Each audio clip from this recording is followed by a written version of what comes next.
Welcome to our channel. Today we how to log into Renderforest for intro videos and motion branding. Easy tutorial step by step clearly.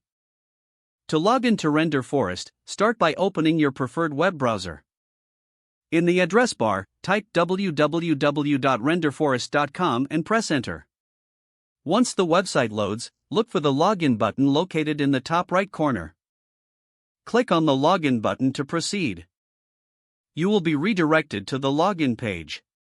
Here, you will see fields for your email address and password. Enter your registered email address in the first field.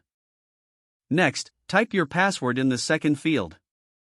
If you want to keep your session active, check the Remember Me box. Once you have entered your login details, click on the login button below.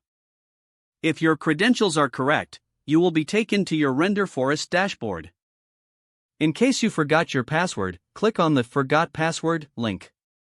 Follow the prompts to reset your password via the email you registered with. Once logged in successfully, explore the options for creating intro videos and motion branding. Now you are ready to start creating your projects.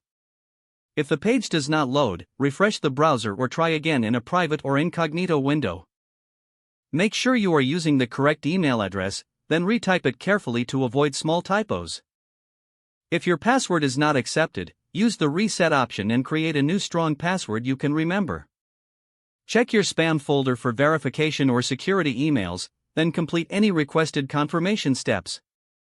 Enable two-factor authentication if available to improve account security and reduce unauthorized access risk. After signing in, review your profile details so your contact information and settings are accurate and current. If you see an error message, note it down and try again after restarting your device and internet connection. Log out when you finish, especially on shared devices, to keep your account and payment information secure.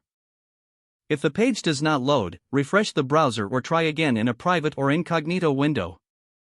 Make sure you are using the correct email address, then retype it carefully to avoid small typos. If your password is not accepted, use the reset option and create a new strong password you can remember. Check your spam folder for verification or security emails, then complete any requested confirmation steps. Enable two-factor authentication if available to improve account security and reduce unauthorized access risk. Don't forget to like this video and subscribe to our channel for more step-by-step tech guides.